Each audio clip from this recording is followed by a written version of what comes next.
Okay, we are very pleased today to have Matt Zaremsky of Albany talking about autofen satisfies the Boone-Higman conjecture. Yes, it sure does.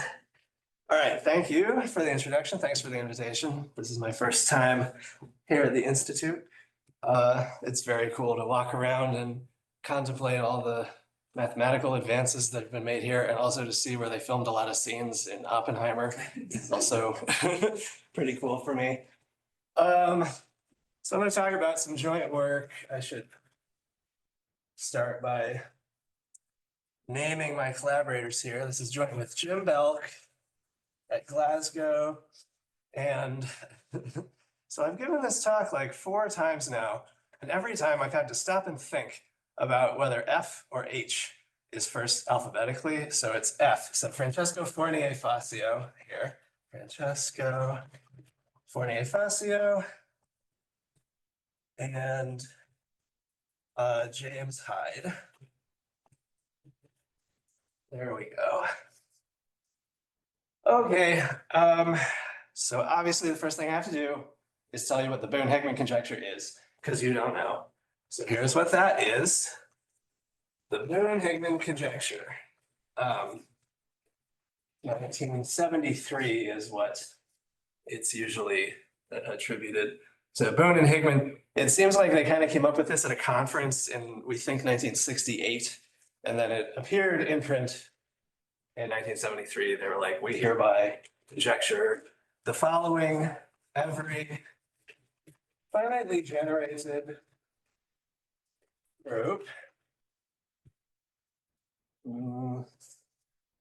generated group, with solvable word problem. I'll say a little bit about what that means in a second. But for now, just think like every nice group, like any finitely generated group you can think of, essentially. Every finitely generated group with solvable word problem embeds as a subgroup of a finitely presented simple group. So sort of the most important word here is simple. Yeah, but Boone and Higman had been aware for a while that the converse of this is true. The converse of this is true and sort of easy. If you embed in a finitely presented simple group, then you have solvable word problem, and they just were like, yeah, maybe these are equivalent. Yeah, so I'll unpack some things in a second. Yes. So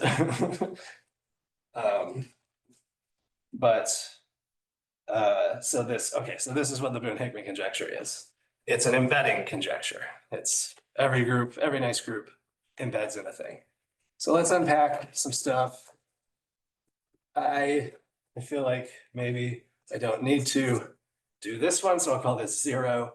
But just to make sure everybody's on the same page, simple means that the group has no proper non-trivial normal subgroups, or equivalently, no non-trivial proper quotients. So think of this as like the prime numbers of groups. These are the analog of the prime numbers for groups. Simple means no proper non-trivial normal subgroups. And the prime numbers are important. So simple groups are important. Unpack another thing here. So solvable word problem. This is going to be one of these things where I like define it by just saying another word, and then I don't say what that word means. But solvable word problem means there exists an algorithm to determine whether or not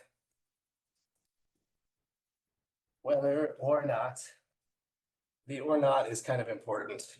Whether or not a given word in the generating set, generators,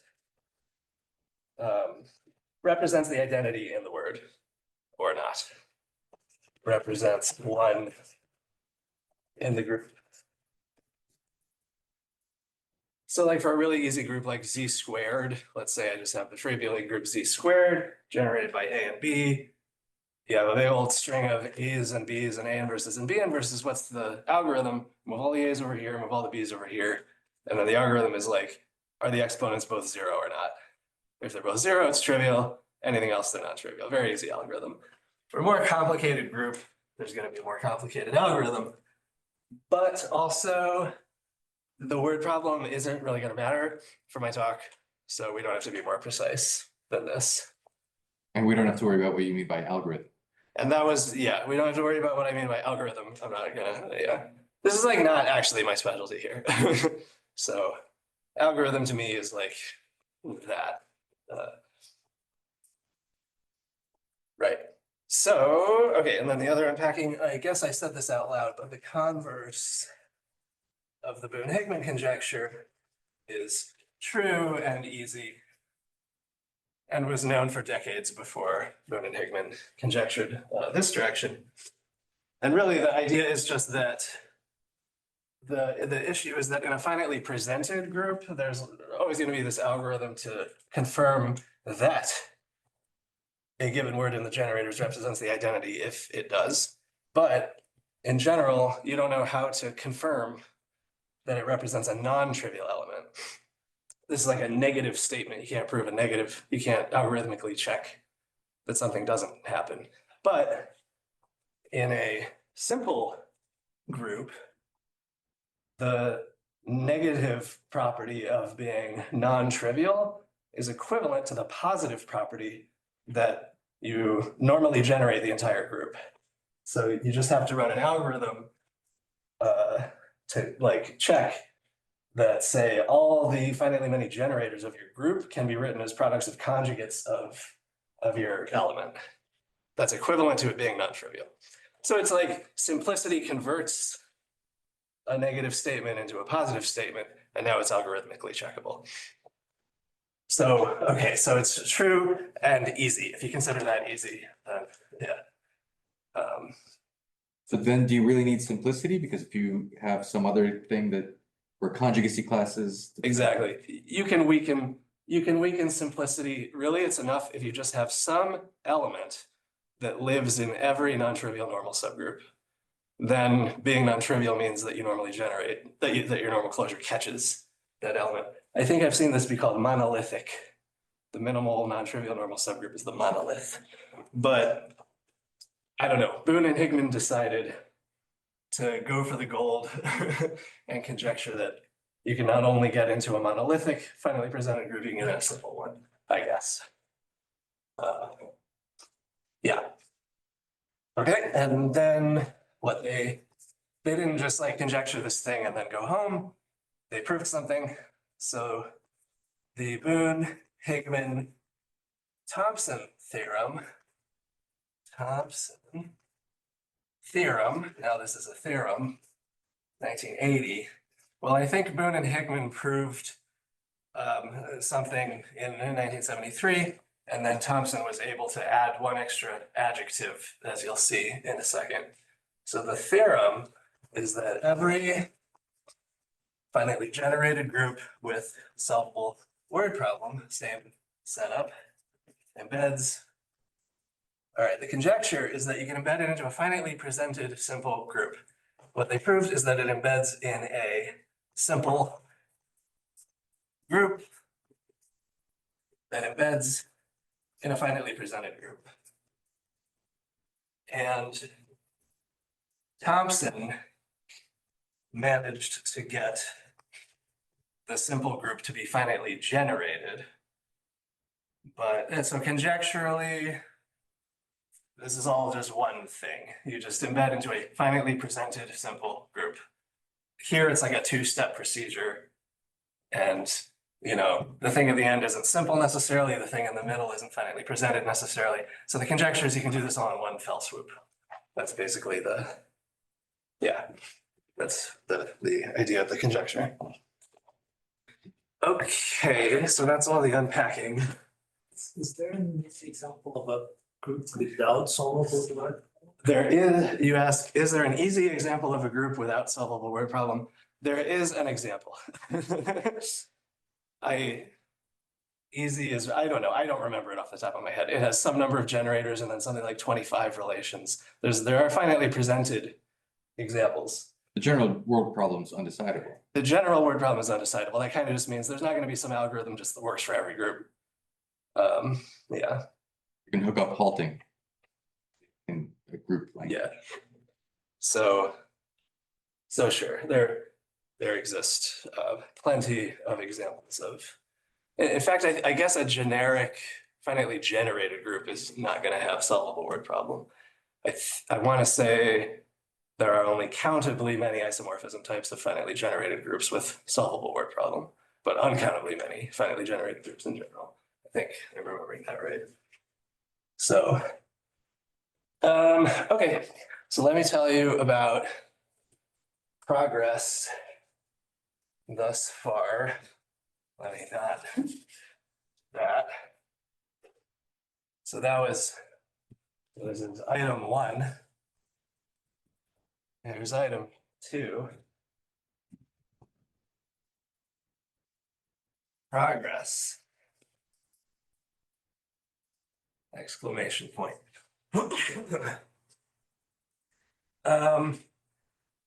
Okay, so now anytime that I say something like this group satisfies the Boone-Higman conjecture, what I'm saying is that implicitly it has solvable word problem, and then explicitly I'm saying it embeds in a finitely presented simple group. Groups with unsolvable word problems satisfy the conjecture. I guess that's this. So like anytime I say satisfies the conjecture, it's for groups that do have solvable word problem. And the thing I'm saying is I can embed it in a finitely presented simple group. So progress, what groups do we know satisfy this? All right, what groups do we know embed into finitely presented simple groups? The 0th example is subgroups of finitely presented simple groups.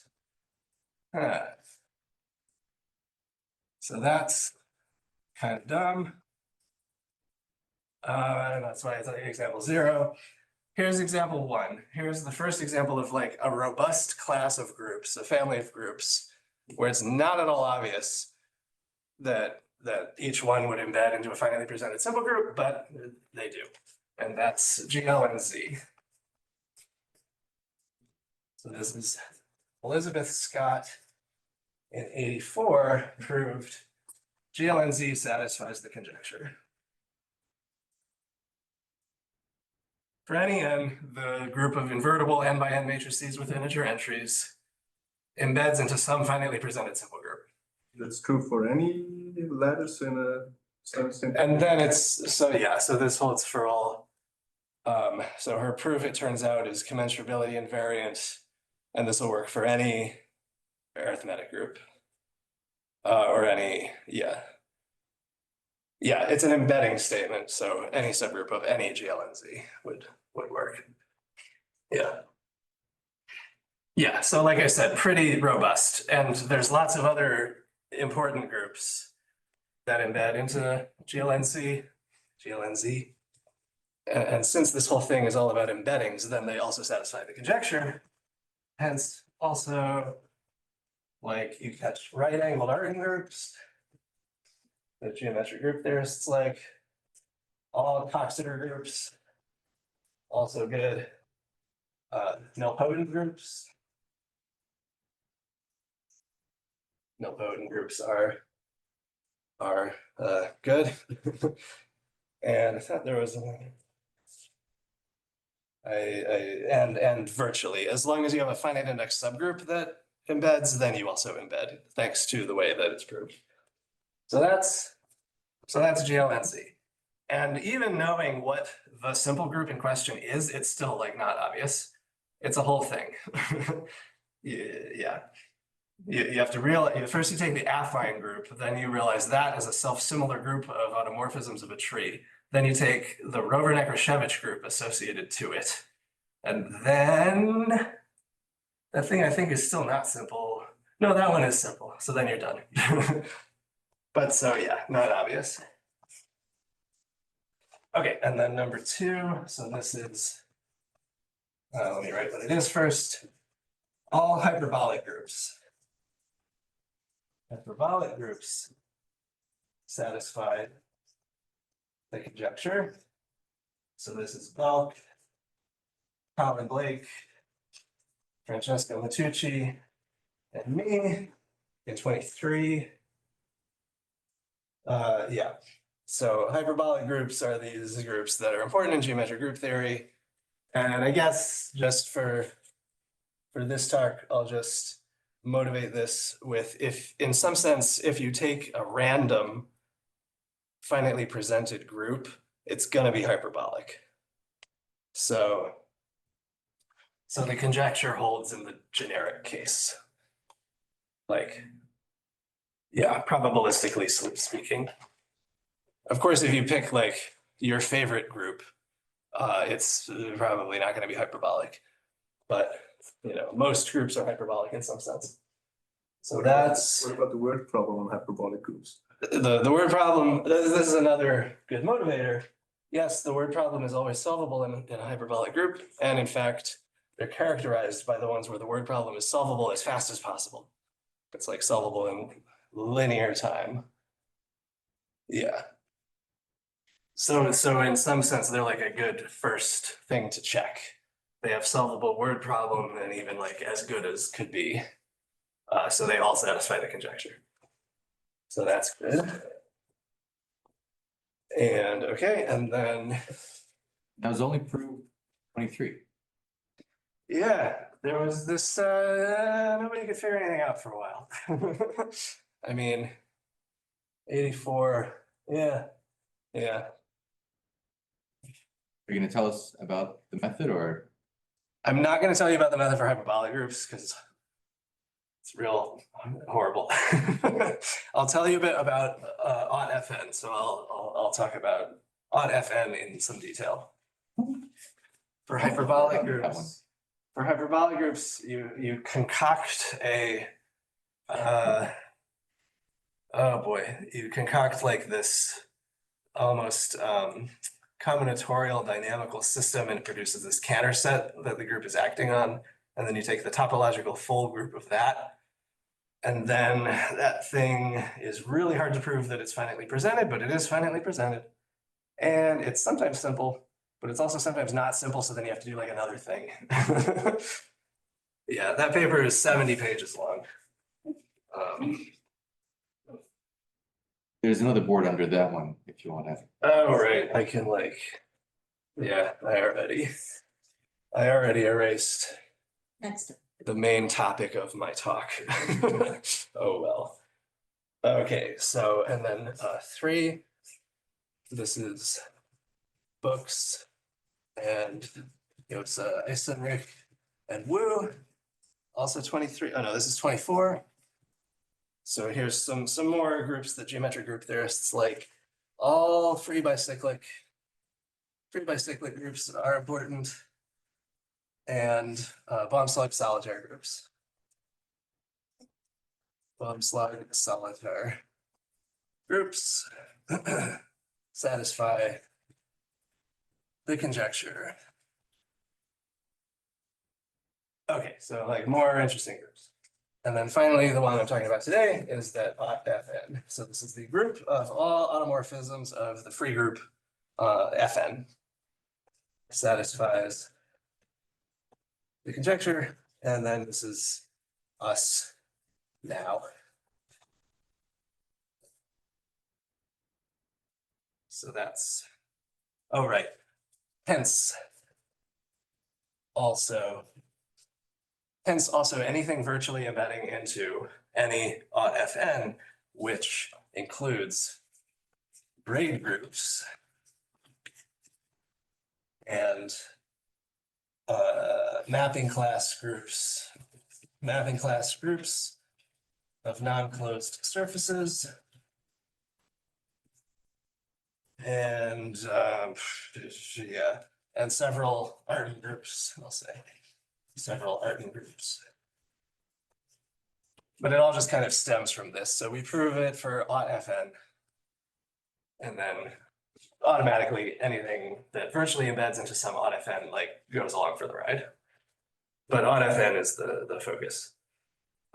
Yeah, braid groups. So I spent years trying to prove this conjecture for braid groups, and I never would have expected that first embedding them into that way more complicated group, and then, oh, just prove the conjecture for that group.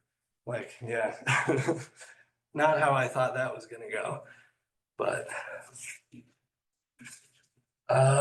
Okay. Oh, let me then just mention these interesting open cases before focusing on odd FN. Interesting open cases. Out FN, we can't handle out FN. This is ought FN mod the inner automorphisms. And yeah, it's the same proof just doesn't work. We also just don't know whether this virtually embeds into ought FM for some n. So open case, mapping class groups of closed surfaces, same deal. We don't know if they like go along for the ride with the one we can handle. And one relator groups, this is kind of a weird one. This might be like the most basic type of group with the conjectures open now. One relator groups, you just have just like two generators, one relation. Yeah. One relator groups, and then things like cat zero groups, etc. I'll just write. More generalizing hyperbolic, or sort of expounding off of hyperbolic. Other notions of negative or non-positive curvature, cat zero groups. Okay, but in any of this, so you might be wondering, in any of this, the main difficulty, oops, and you might have been thinking this anyway, is where am I supposed to hunt for simple groups? Where are the simple groups supposed to come from? Where am I supposed to hunt for simple groups into which to try to embed my groups of interest? And so here, move the thing. And so here is actually this I want to go over here. I want what I'm about to write to stay up. So where am I supposed to hunt for simple groups? Here's a sufficient condition for embedding in one. We're embedding in a finitely presented simple group where you don't have to care at all about the word simple, where you don't have to care about simple. Your job becomes finding a certain action of a group rather than finding a finitely presented simple group. So here's the sufficient condition.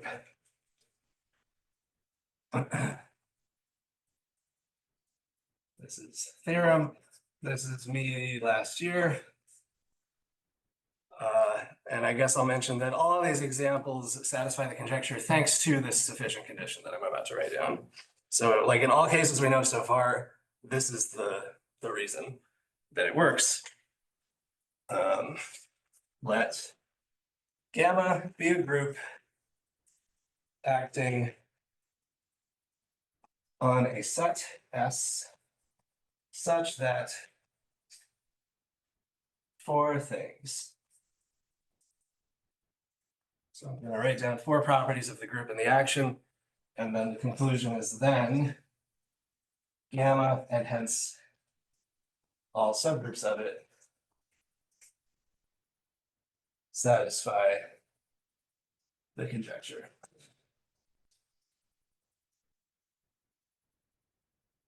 And in practice, often you have some group G that you care about, and you got to hunt for a gamma to embed it into, and then like gamma acts in this way.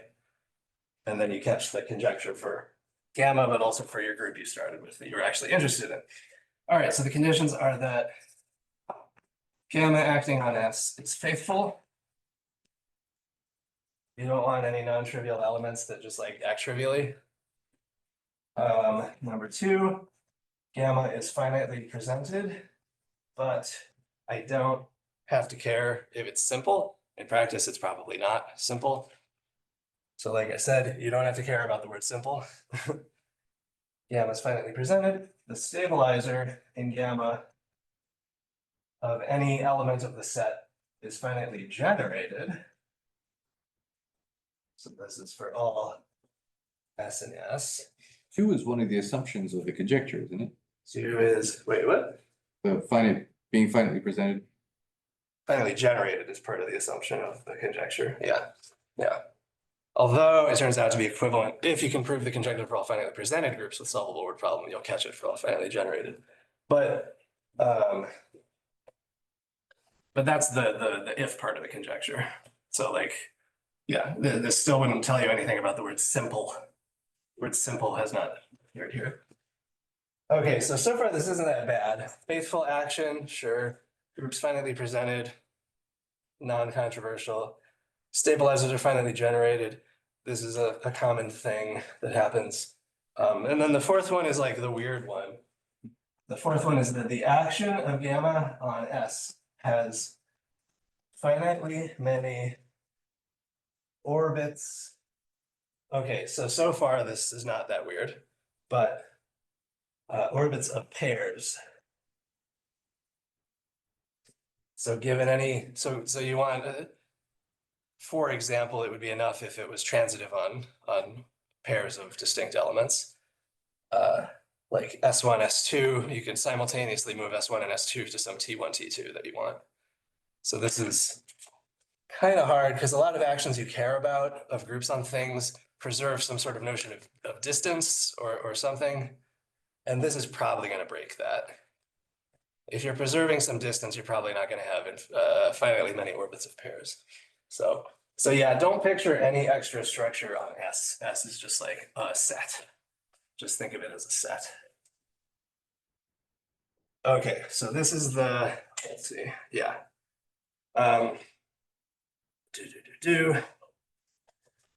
Just a little bit more here. Call such an action of type A. A is just for action. I don't know. I couldn't think of any better name because there's just like too many things. There's not a nice concise description of this. But call such an action of type A. And I should say, note, I'm not going to talk much about what the finitely presented simple groups are that such a gamma embeds into, but I should say at least a little bit. The finitely presented simple groups that arise from such, well, group really, that arise from such a gamma acting on S is the, what's called the twisted Brin-Thompson group. So Thompson's name comes up again. The twisted Brin-Thompson group denoted by SVG. So S is S, G is the group. It's a subscript because it's like twisting things, I don't know. And then V kind of represents Thompson. So Thompson's group V is this group that's important. And this is kind of a generalization of that. A tiny bit more detail. What it is that you start with the permutational wreath product of G acting on S, and you stick a copy of the group V on every element of S. G is shuffling those copies around just via the action of G on S. And then you get this thing to act on a certain Cantor space. It's really like Cantor space to the S with the product topology, where G is just shuffling the coordinates. And then you take the topological full group. So the topological full group, what else? This is the permutational wreath product. And this is Thompson's group V. So yeah, so the twisted Brin-Thompson groups are always simple, but this is finitely presented if and only if these four conditions hold for the action. And it turns out this is precisely also the four conditions you need for the wreath product to be finitely presented. So it's not really a coincidence, I guess, but it kind of feels like one. That the topological full group is finitely presented if and only if the thing on the inside is finitely presented. That's a little bit, yeah, it can't be a coincidence. But anyway, so that was all kind of fast, but now I want to focus on odd FN. Unless there are any questions about these. So then do you have to just verify these conditions for odd FN? Yeah, so what we do for odd FN is we find a group gamma that odd FN lives inside of, and then demonstrate an action of that bigger group on a set. An action that has these properties. And What it's motivated this, the result you have? how How did you find this condition? well, I guess the motivation was roughly that this is how it works for permutational wreath products. And so that was like a first guess, maybe it's the same. And then yeah, it eventually turned out to be the same. After some intermediate, stronger assumptions. Wait, so which of the things proved were permutational? Oh, wait, so far every single group I've written down where the conjecture is known, it works thanks to a twisted Brin-Thompson group, thanks to embedding into a group admitting an action like this. Yeah, even though if that wasn't how it was originally proved, like in the case of GLNZ in the 80s, when none of this existed. But nonetheless, like for any of these groups, you can embed them in a thing like this. So at least so far, these are sort of playing the role of like a universal family of Boone-Higman targets. And we don't know whether to expect them to really be the universal Boone-Higman targets. But So that's somehow an axiomatization of what you did for hyperbolic groups? it's more like a tool for hyperbolic groups. This ended up kind of being a tool at the very end. So the hyperbolic groups, you have your hyperbolic groups acting on a subshift of finite type. You take the topological full group of that thing, you get something that's a little bit feels like a Thompson-like group, and it's finitely presented, and it just might not be simple. But even if it's not simple, it sort of is easy to see that it admits an action like this. So for the hyperbolic case, we did use an action like this, even with the stronger assumptions that we had 2 years ago. But that like wasn't the hard part. That was just because it like, oh, it's not technically simple, but just then do this, and now you get it in one that is simple. That was Do you kind have of. an easier proof of the hyperbolic case? We don't have an easier proof of the hyperbolic case. The fact that FN, which is also a pretty complicated group, ended up, as you'll see now, ended up working reasonably cleanly. It does kind of make me wonder if there's an easier proof for hyperbolic groups. But then I said this to somebody and their reaction was just like, well, there's a lot of hyperbolic groups. So maybe there's not an easier proof for hyperbolic groups. It's true. Odd FN is like a specific group. It's a little hard to tell. Maybe hyperbolic groups really are just that difficult.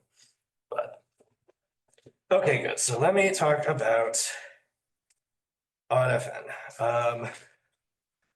Except I forgot one piece of terminology. Call such an action of type A, and then the permutational Boone-Higman conjecture, just because I'm going to say these words.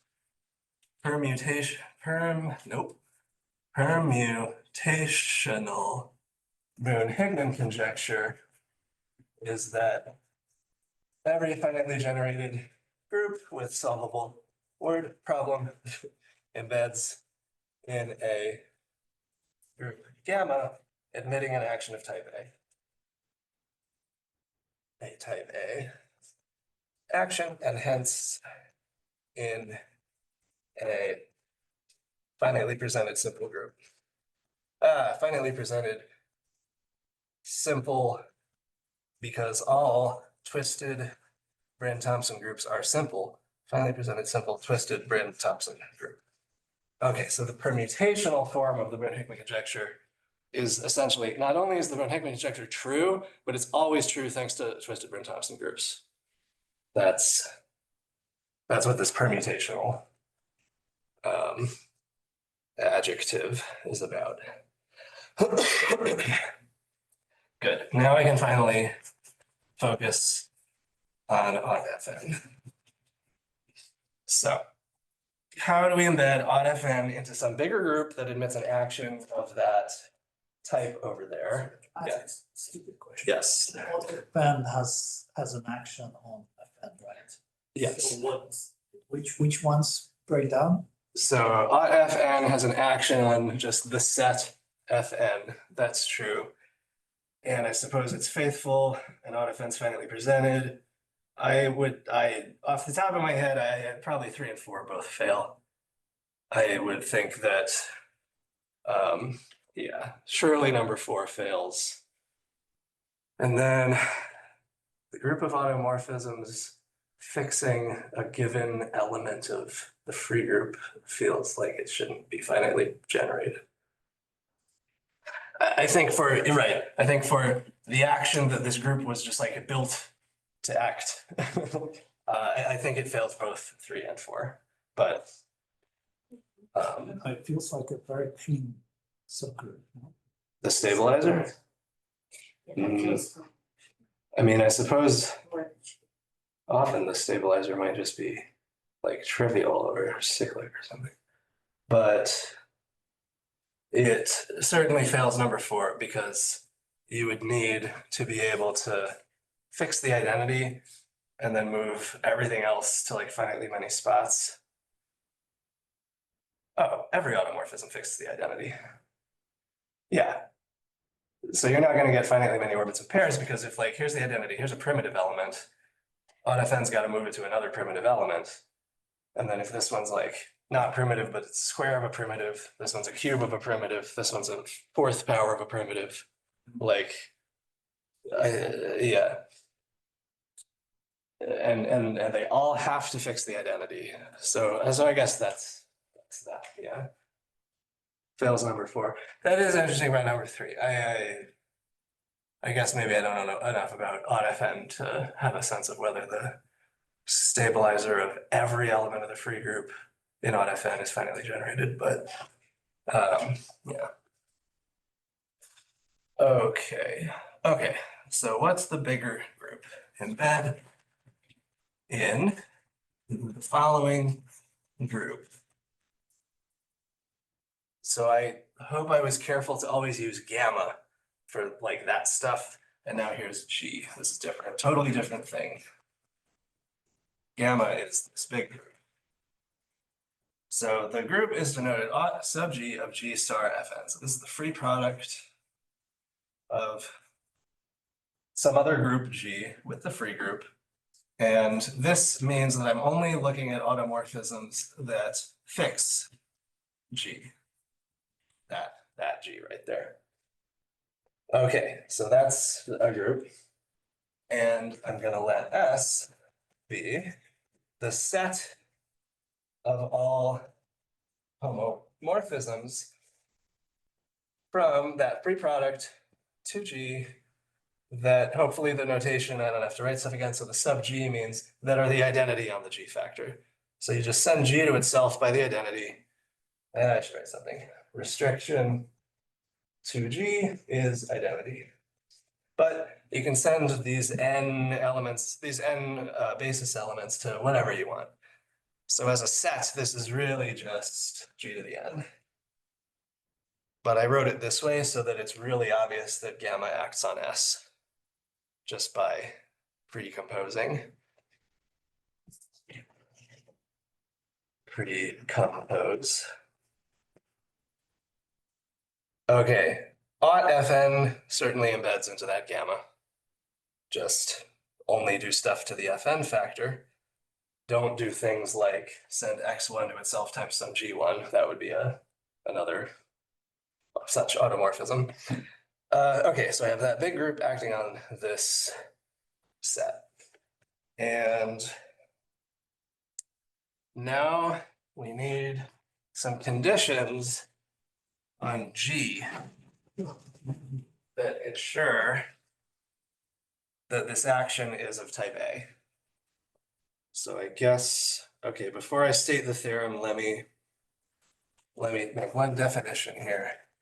Definition, G is mixed identity free. Mixed identity free or myth if for all n for all non-trivial w in G star Fn, there exists phi in hom sub G of G star Fn to G.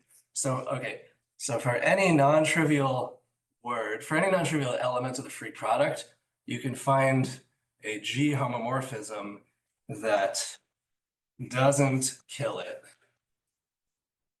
Or if you think of an element of this free product as like kind of an equation where the basis elements of the free group are like your variables, and then the elements of G are like your coefficients, then specifying a homomorphism like this is kind of just like plugging in values of G for those variables. You're plugging in some element of G for each x1, x2, x3. So yeah, it's like a valuation homomorphism.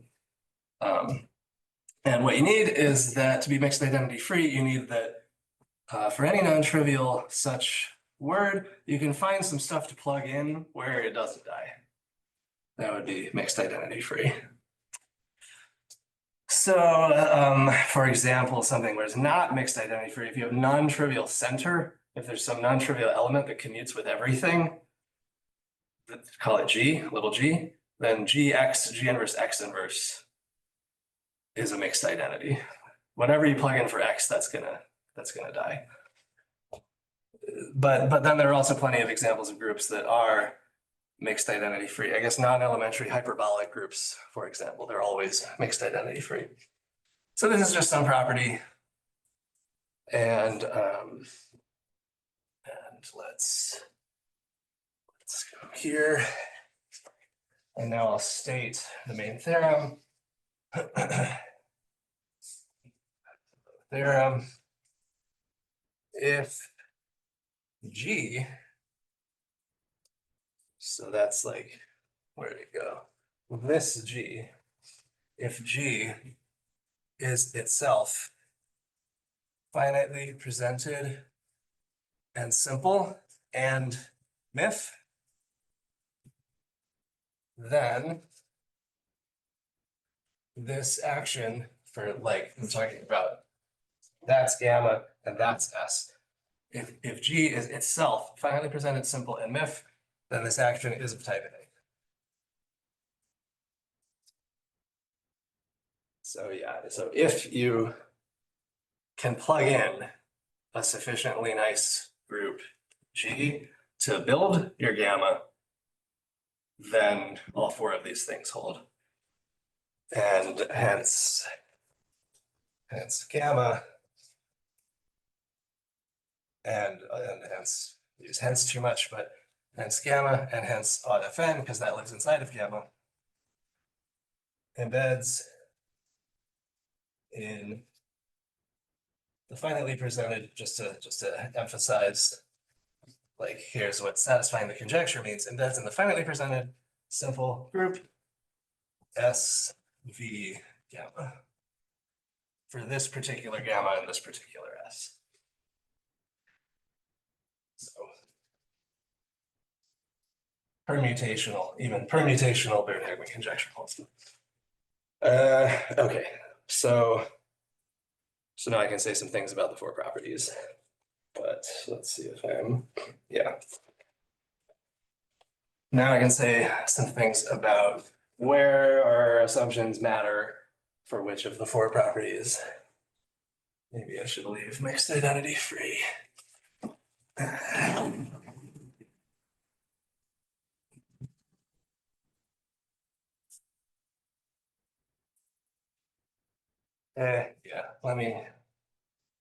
Yeah, I'll just say a little bit. So the Y do 1, 2, 3, 4 hold. Let me first just say the ones where I won't really say anything at all. For number 2, ought sub G of G star Fn being finitely presented.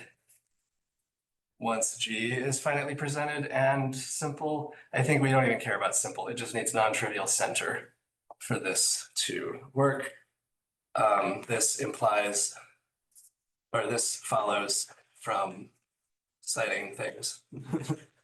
This was basically known already. Yeah, so like this, the fact that this group into which odd-fn embedded this gamma, the fact it's finally presented is you sort of have to hunt around in the literature. It wasn't like quite stated exactly just this cleanly, but yeah. Stabilizers being finitely generated. A lot of times when you have to prove something's finitely generated, you just kind of have to do it. It's just you churn through some computations. So that's what we did. We churned through some computations and is tedious work. Okay, number 1 is interesting. So why is the action faithful? Well, suppose that alpha, so this automorphism of G star Fn satisfies that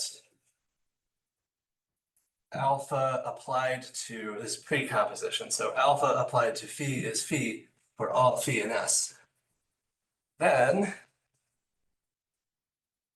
well, that means that phi, I feel like I'm gonna write this wrong, but phi of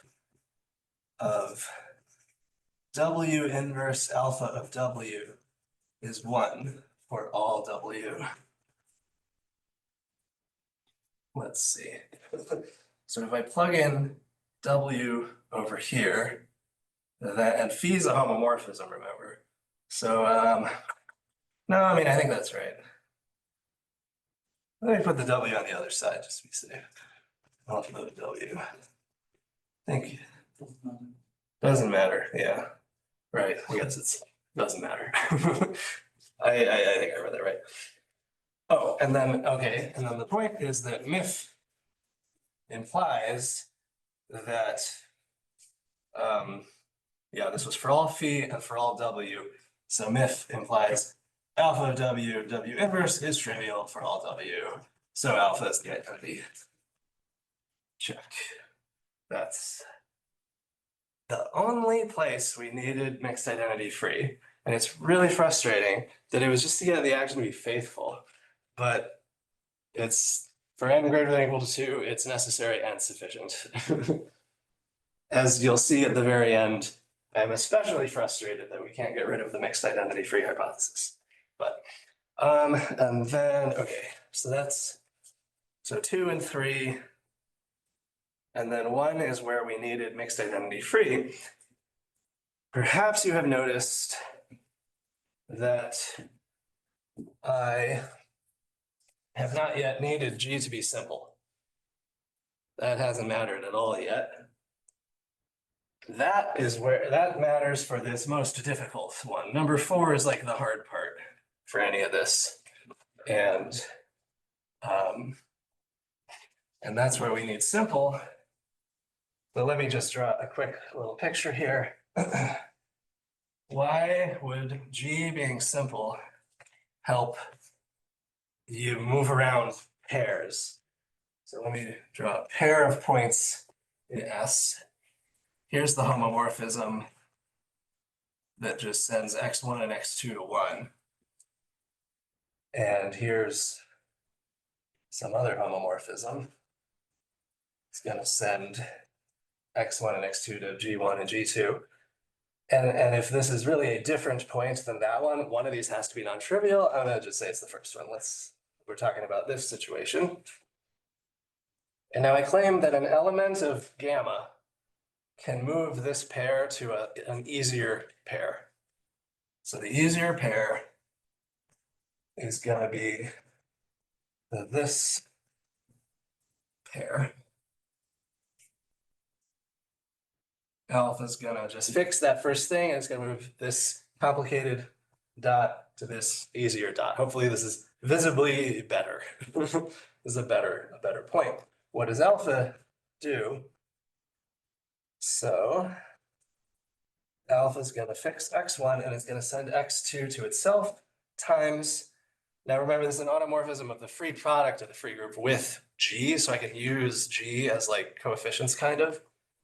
I already used G1 and G2, so this will be H1 plus or minus, X1 plus or minus H1 dot dot dot, XK plus or minus HK, where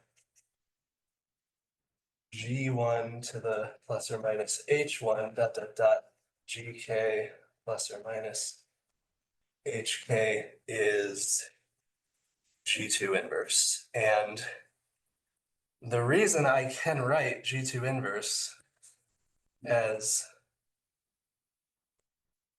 sorry, these are both ones. The reason I can write G2 inverse as some product of conjugates of G1 and its inverse is precisely because the group is simple and G1 is not trivial. And there's really not any way of getting around. You need the group to be simple.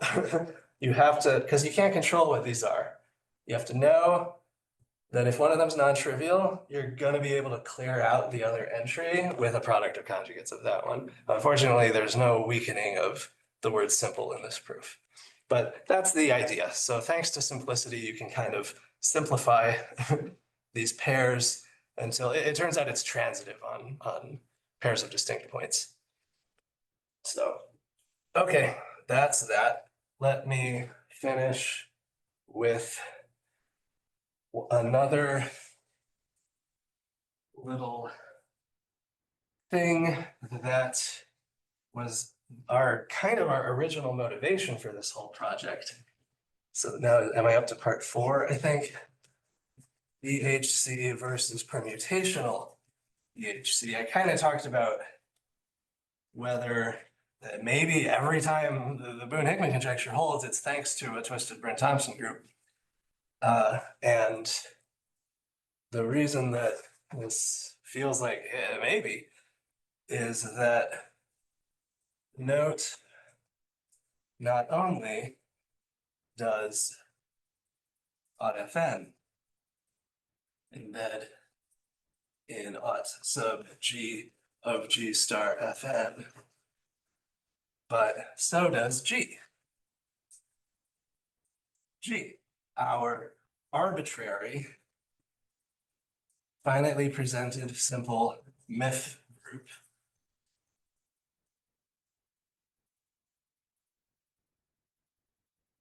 Right, like you can embed G into here as the automorphisms that just fix all the xi's except x1, and it sends x1 to itself times little g.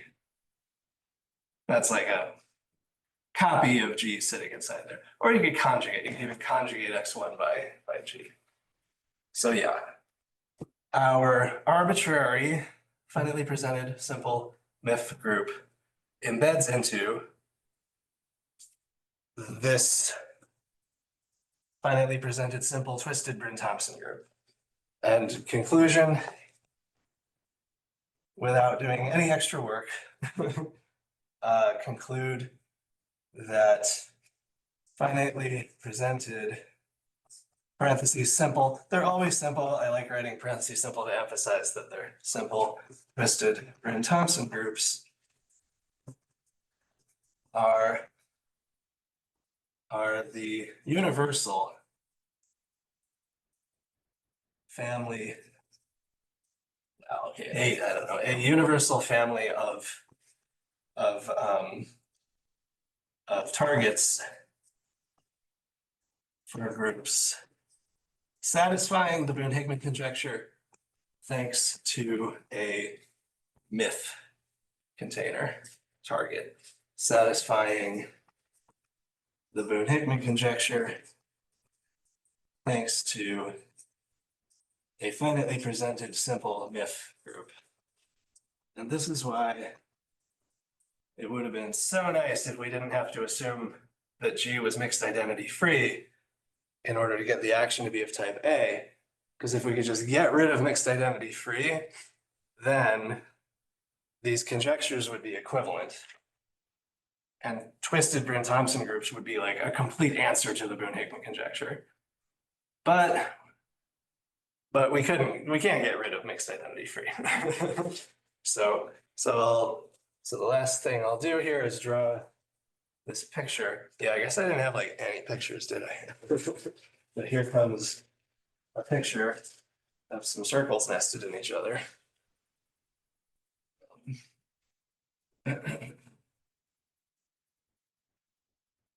So here's picture.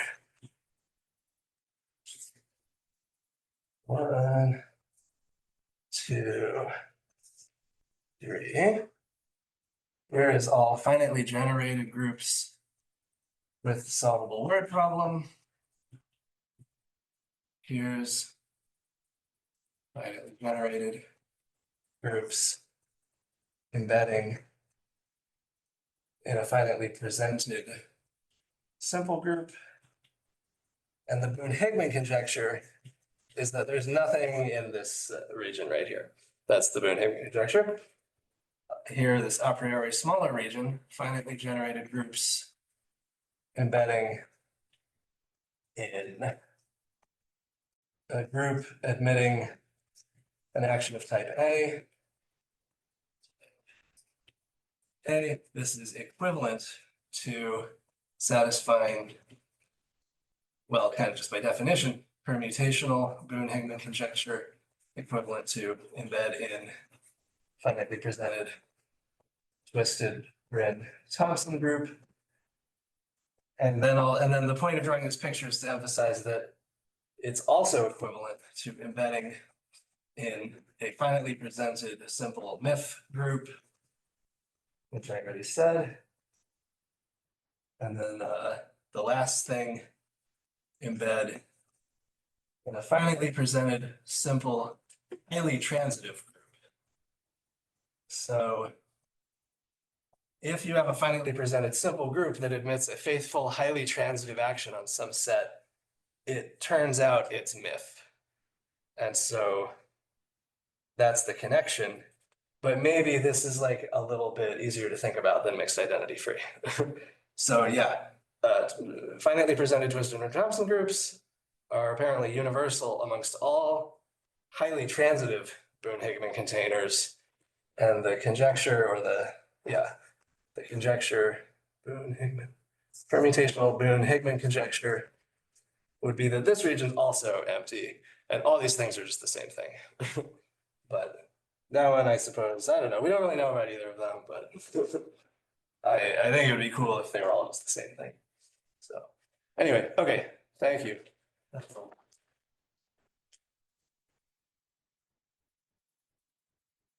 Did you actually believe that's a statement?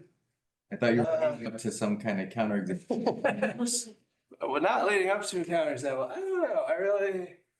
I think that, yeah, if I had to put, I would probably bet, I think I would bet like $50 that the Boone-Higman conjecture is true. And I think I would bet like $20 that the permutational Boone-Higman conjecture is true. Maybe like $15. I don't know. Yeah, I think they're both. I don't know. I think it would just be really cool if they were all the same thing. I don't think I would bet more than $50 on any of this stuff, though. Is there anything that you would bet more than $50 on? What is a conjecture you would bet? What's a the most conjecture? money on? I mean, And how much money would you bet on it? At this point, I might bet like $100 that the amenability of Thompson's group F is undecidable. That would be that'd be fun. Because like Someone should have figured that out by now if it was decidable.